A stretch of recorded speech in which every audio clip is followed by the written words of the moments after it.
प्रियात्मम सप्रेम जयजी आज आलोचना करिबा आत्म पूजा। प्रथमे आम पूजा शब्द को नबा। पूजा माने कौन? पूजार जो पर्यायवाची शब्द पूजा, अर्चना, सेवा, जत्न, सत्कार इत्यादि अर्थात यथोचित सम्मान जी जो सम्मान चाहूँगी से सम्मान दबा। जमी कह जाए पूज्य पूजा, पूज्य लोक पूजा करा जाए। ना कहते अरे तो पेट पूजा सरला ना अर्थात खाई सारू ना, एमती पूजार बहुत शब्द व्यवहार करा जाए। ये साधारण भाव पूजा व्यवहार करा जाए, किंतु आ टिके तात्विक दृष्टि टिके विचार करे देखिबा। पूजा होची पांच जन को संतोष प्रसन्न करबा पई आमे किछि दबा। कौन के कहा को कौन दबा? आ प्रसन्न शांति करबा पई कौन दबा ना पांच जन। प्रथमे मातृदेव भव,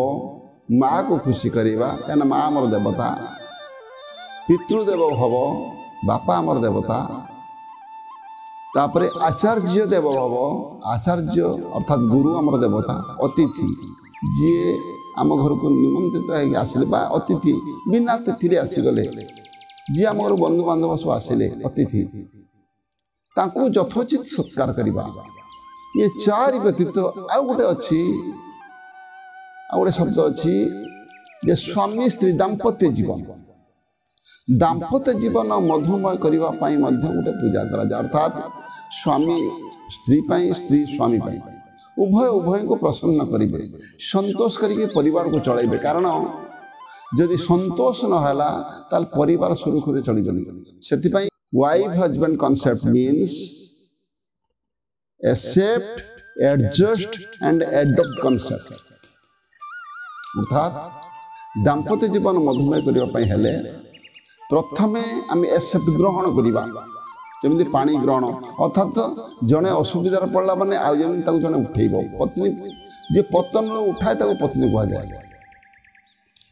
तेणु प्रथमे ग्रहण करवा, द्वितीय एडजस्ट, जेकोसी परिस्थिति रे आम एडजस्ट कर चलवा। नंबर 3 है एडप्ट, आपणेबा, निजर करिबा। जदि आमे एडप्ट न करिया, निजर न करिबा, निजर बोली भाबिबा, ताले आमे ता पाई किछि त्याग करि परिबा। तेणु ये जो पांचटी क्षेत्र रे मातृदेव, पितृदेव, आचार्य देव, अतिथि देव, तापर दाम्पत्य जीवन मधुमय, ये 5 क्षेत्र रे आमे 5 जन को संतोष करी आमे कोन करिबा, हम परिवार को चलाइबा, संसार को चलाइबा, आउ जीवन शैली शिखबा। या को भी कहा जाए पूजा। तृतीय दृष्टि विचार कले पूजा क्या कहा जाए? पूरा तात्विक दृष्टि विचार कले पूजा हला पूजा। पू हला पूर्ण, कंप्लीट। जा हला जान जीवन। पू पूर्ण, जो पूर्ण देखंतु संसार पूर्ण तैयारी जी। पूर्णमदः पूर्णम इदम पूर्णात पूर्ण मुदच्यते। अर्थात सी पूर्ण, ये भी पूर्ण। पूर्णमदः पूर्णमिदं पूर्णात् पूर्ण मुदच्यते। पूर्णरु पूर्ण सृष्टि है। पूर्णात् ताने पूर्ण जे पूर्ण पुण्यस्य पूर्णमादाय। जे पूर्णर में पुण्य कढी नेबा, पूर्णम एव अवशिष्यते। अर्थात अवशिष्ट जे रे से भी पूर्ण। काले संसार सब कंप्लीट पूर्ण। तेणु पूजा करा जाए। पू होची पूर्ण, आउ जा हला जान जीवन। ये जीवन को पूर्णता प्राप्ति पाई जहाँ करा जाए ताकू कह जाए कंप्लीट लाइफ। आम जीवन पूर्णता आम शिखिले। जीवन आम हाफ रही गला, अधा रही गला, नन विशृंखलित हो गला, अधपतन हो गला, आम कंप्लीट लाभ पाई पाइबनी। कहना जिते पूर्णता आसीजिव सेतले आम सोर्स ऑफ जय पाखरे पहुंचीबा। जीवन अंतिम लक्ष्य सोर्स ऑफ जय। तेणु कंप्लीट लाइफ ही कह जाए पूजा। पूर्ण आ जा हला जीवन। तापर ये पूजा को दी भाग व्यक्त करा जाए। गोटे भौतिक पूजा, गोटे आध्यात्मिक पूजा। भौतिक पूजार प्रणाली 3। गोटे प्रकार, गोटे प्रणाली बा उपचार, तापरे कौन पाई करिबा आमे काहे करिबा प्रथमे बुझिबा केते प्रकार अछि आपण देखे भौतिक पूजा रे 9 प्रकार पूजा करे श्रवणम कीर्तनम विष्णु स्मरणम पाद सेवनम अर्चनम वंदनम दास्यम सख्यम आत्मनिवेदनम ए भली बहुत प्रकार 9 प्रकार पूजा तंग वर्णना अछि तापर उपचार 1600 उपचार पूजा करा जाए अर्थात 16 प्रकार पूजा करा जाए आवाहन प्रथमे ढाक पूजा करिवे त डाकिबे तापर संस्थापन त आसन देबे पाद्यं अर्थात पाद धोई देबे अर्घ्यं ताको हाथ फात पानी देबे एमिति तापर स्नान करेबे बसेबे लुगा पिंदेबे ये सब विभिन्न प्रकार नैवेद्य पर्यंत आरती पर्यंत अछि ये सब होची 1600 अर्थात 16 प्रकार पूजा अच्छा काहे करा जाउची ये जो भौतिक पूजा करा जाउची काहे की कले हमर लाभ कोन केवल 5 ज्ञानेन्द्रिय संतोष पाई पूजा करा जाए 5 ज्ञानेन्द्रिय जा मुखमंडल शोभा पाउजंती रूप आखि देखुची रस जिह्वा चाकुची गंध नाक नौची शब्द कान शुणुची स्पर्श चर्म नौची ये 5 को संतोष करने पाई पूजा करा जाए प्रथम जी रूप आखि भल देखिबो जो मूर्ति तैयारी हबो से मूर्ति सुंदर देखा दरकार अर्थात आखि देखिकी रूप देखी से दृश्य देखिकी आम संतोष हो खुशी हो नहले अपन देखिए गोटे एरिया 50टा दुर्गा मेढ़ होती से दुर्गा भल ये दुर्गा खराब बाछला किए ताको निर्णय कला किए ताको फरक कला किए फरक से आखि करुची तेणु से रूप देखिकी आम देखिए यहाँ भल सजाई आम से मूर्ति पाखे भल सजाई दिखती कारण आम आखि संतोष प्रथमे आखि की खुशी करने आखि की तृप्ति करने आम रूप आकार नहीं जाती जमी रूप सजा हम से आखि संतोष हम रूप तापरे रूप पर रस से जो भोग दि जाए जो कहते अमृत भले लिखे अरे अमृत कौन कि चाखी केमती लगे अर्थात टेस्टी स्वादकर भल लगुच जदि से भोग भल न लगला आप टेस्टी नहला लोक खाइबे थू थू कर फिंगिदेवे कारण जीभ संतोष है स्वाद आम खुशी है से रूप रस अर्थात अमृत भाया जिते सुंदर खाद्य भोग हम से टेस्टी लगे भल लगे रूप रस तापर गंध से जो धूप दीप इत्यादि दि जाऊँगी सुगंध दि जाऊँगी झुणा दि जाऊँगी नाक संतोष हम धरतु पूजा क्षेत्र में गोटे जी मल्ला मड़ कि पड़ी थाए शब कि पड़ी थाए अपन धरतु गोटे कुकुर मरिक पड़ जाइए दुर्गंध हो से मंदिर को जीवेनि कारण से दुर्गंध आसला जदि ब्राह्मण जेहेतु से पूजा करने निजुक्ति सी जीव पूजा कर नाकर कपड़ा दे बांध पूजा कर पड़े आस कारण से दुर्गंध आसु आम सुगंध दि जाए है धूप दीप आम गुगुल ये सब दि जाए दबार उद्देश्य कौन ना आम खुशी हम आम नाक संतोष हम सुगंध द्वारा मन प्रफुल्ल सुगंधि पुष्टिवर्धनम सुगंधि द्वारा हम पुष्टि बढ़े से नाक संतोष सुगंध आम दरकार सुगंध दरकार दुर्गंध दरकार नहीं दुर्गंध हेल्ले पूजा हो पार तापरे रूप रस गंध शब्द से जो मंत्र पढ़ा जाउची श्लोक पढ़ा जाउची अर्थात वाद्य बाजुची वाद्यटा जदि एमती भाव सेमती बाजिला करे एम गोटे गधाक स्वर कौन गाउछु एमती कौन गोटे बजाउछु अरे गोटे स्वर करके ताल करके लय कर बजाउनु जहा द्वारा लोक खुशी हेबे शुणा को भल लगे मधुर कहीं स्वर कर गाँव सुर करके गाइबार उद्देश्य होची मन होची देखे गीतर गोटे एमती टेक्निक अच्छी एमती कला अच्छी से समस्त मन को आकर्षण करदब तेणु से शब्द आउ शब्द ब्रह्म से शब्द ब्रह्म आम जो शुणा कान भितर से शब्द द्वारा आम झंकृत हो आम खुशी हो तेणु कान को खुशी करने तृप्ति करने कौन हो शब्द सुंदर शब्द दरकार आज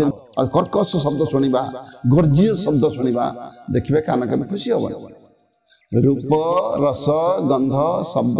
स्पर्श स्पर्श माने आम एत मंदिर को जीवा पूजा करवा आम नुआ लुगा पिंधा धुआ लुगा पिंधा ना परिष्कार स्नान शौच हो जदि स्नान शौच न हेबे निजक परिष्कार न लगे आप फिल करेंगे खराब लगे ताहले आमे कौन करिबा मंदिर को जाई परिबे पूजा करि परिबे तेणु पांचोटर संतोष पाई पूजा कर जाए रूप सजे हवा भल रस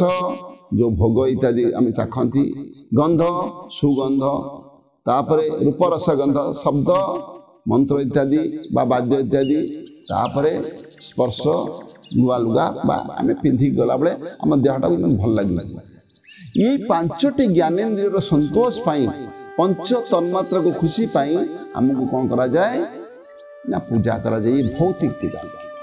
तापर आसला आध्यात्मिक पूजा जहाँ आत्म पूजा कहा आत्म पूजा पाई सबु शास्त्र गुरुत्व देछि आप गीतार देखिए नवम अध्याय 34 नंबर श्लोक जहाँ 18 अध्याय 65 नंबर श्लोक से कौन से मनमना भव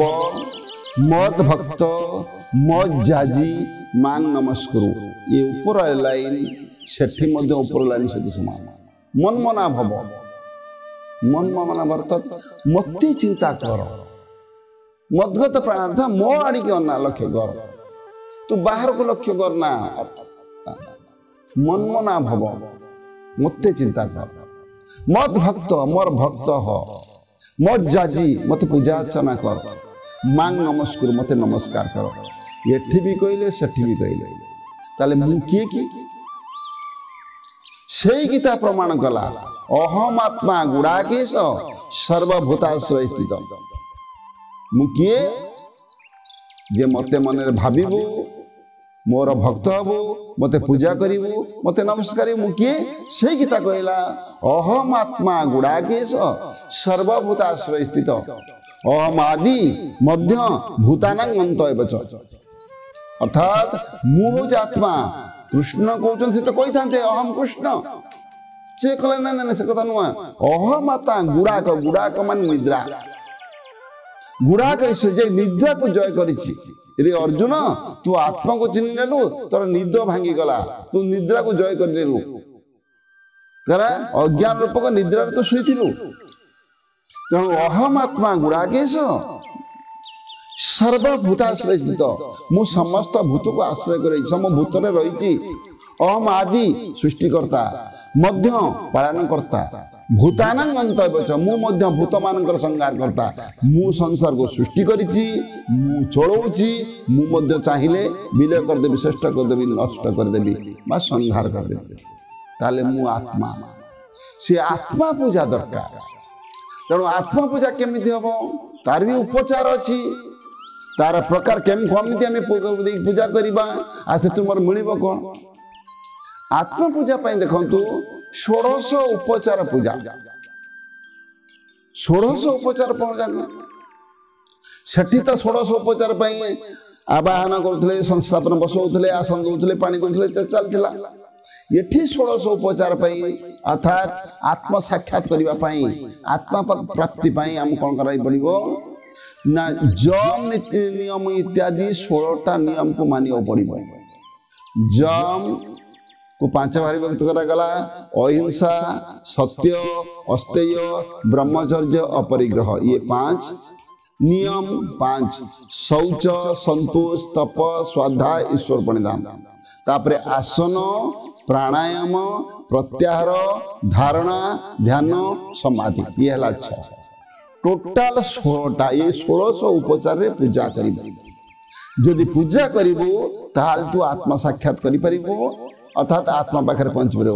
जम 5 अहिंसा सत्य अस्तेय ब्रह्मचर्य अपरिग्रह शौच संतोष तप स्वाध्याय ईश्वर प्रणिधान आसन प्राणायाम प्रत्याहार धारणा ध्यान समाधि ये 1600 उपचार जो लोक पूजा करिबो से प्रतिदिन आत्म साक्षात करि परिबो ताहा होचे आध्यात्मिक पूजा ताहा होचे निजर पूजा निजे निज पाखरे निज भीतर पसि परिबो निज को प्राप्त करि परिबो तापरे से पूजा पाई पूजा जाउछि कोन पत्र पुष्प इत्यादि जाउछि ये पूजा पाई भी पत्र दियाबो पत्रम पुष्पम फलम तोयम जमे भक्त्या प्रयच्छति तदहम भक्ति उपहृतम अस्नामि जो पूजा करवा सेठी देखो पूजा पाई विभिन्न उपकरण व्यवहार होउची पत्र पुष्प इत्यादि आत्म पूजा पाई भी उपकरण दरकार से पत्र पुष्प आदि उपकरण मध्य दरकार गीतारे वर्णना करागला नवम अध्याय 26 नंबर श्लोकरे आउ दशम स्कंदर 81 अध्याय 4 नंबर श्लोक मध्य सेया भागवती भी वर्णना कला कौन वर्णना कला पत्रम पुष्पम फलम तोयम जमे भक्त्या प्रयच्छति तदहम भक्ति उपहृतम अस्नामि प्रयतात्मन बहुत गुरुत्वपूर्ण पत्रम जे पत्र पुष्प पत्र आम भाविले बेलपत्र तुलसी पत्र ये व्यवहार पर लगुच आम यदि भाविबा बेलपत्र तुलसी पत्र व्यवहार पर लगुच अच्छा ठाकुर मूर्ति जगन्नाथ तो लिंब पत्र लिंब गछ या लिंब पत्र कहीं लगे केवल बेलपत्र तुलसी पत्र कहीं लगे जदि गीतार प्रमाण कराला वृक्षणाम अस्वस्थ वृक्ष जदि वृक्ष मध्य श्रेष्ठ हो अस्वस्थ वृक्ष ताले अस्वस्थ पक्ष कहीं लगे ये कहीं लगे तुलसी पत्र बेलपत्र लगे एक कथा आम चिंता करती तेणु से कहते ना ये पत्र दिज्व पत्रम पुष्पम विभिन्न प्रकार फूल अच्छी कहते लाल फूल लगे धला फूलटी लगे जहाँ विभिन्न प्रकार पुष्प अच्छी पत्रम पुष्पम फल विभिन्न प्रकार फल अच्छी सेव अंगूर इत्यादि फल अच्छी आ तोयम माने जल जमे भक्त्या प्रयच्छति जी मते भक्ति रे दिए तदहम ताहाकू भक्ति उपहृतम मुझे भक्तिर उपहार को अस्नामी मैंने खाई जाए ग्रहण कर प्रयतात्मन अर्थात जे प्रीतिपूर्वक दि जाए आत्मा को खुशी को दिए मुझे खुशी रे खाई जाए अर्थात खुशी रे ग्रहण करे आम के देखी कि जो पत्र फूल इत्यादि सब देती सी केमी भगवान खाई जाऊँच ईश्वर खाई जाऊँच फल तो आम जहाँ देते सी फलटा रहा जल तो स्नान कले से केमी कहले मैं ग्रहण करनी तार तात्विक अर्थ कौन अर्थात तात्विक अर्थ आम पर आलोचना करवा आत्मपूजा कले लाभ मोर कौन कहीं मुझे आत्मपूजा करी आत्मपूजा कले लाभ हम प्रसन्न आनंदमय अहम आत्मा अर्थात आत्मा प्रसन्न हम आत्मा खुशी हम आत्मतृप्ति मिल आत्म साक्षात मिल जदि जे पर्यंत मनीष आत्म साक्षात करि पारिनी आनंदमय कोश भितर पहुँची पारिनी संसार से केबे सुख पाई परिबनी कारण आमे समस्त सुख खोजती सुख बाहर नहीं सुख भितर अच्छी जो लोक किसी समय सुखी होउची ए फ्रैक्शन ऑफ सेकेंड पाई मध्य सी अंतर्मुखी होउची आनंदमय कोश रे पहुँचुची आनंदमय कोश न पहुँचला पर्यंत आत्म साक्षात हो पारे से खुशी हो पारे कारण आम 5टा कोश अच्छी कोश को अतिक्रम करियो पड़िबो प्रथम अन्नमय कोश तापर प्राणमय कोश तापर मनमय कोश तापर विज्ञानमय कोश तापर आनंदमय कोश आनंदमय कोश रे पहुँचला परे आमको खुशी लगे प्रसन्न लगे आनंद लगे तापरे आनंदमय कोश परे आत्मा रही जे आनंदर भंडार आनंदर सोर्स आम ता पाखे पहुँचापी हेले आमको आत्मपूजा दरकार या परे आलोचना करवा भक्तिर पुष्प कौन भक्तिर पत्र कौन या परे आलोचना करवा भक्ति पत्र भक्ति पुष्प भक्ति फल आ भक्ति जल पर आलोचना करवा सप्रीम जय जीव।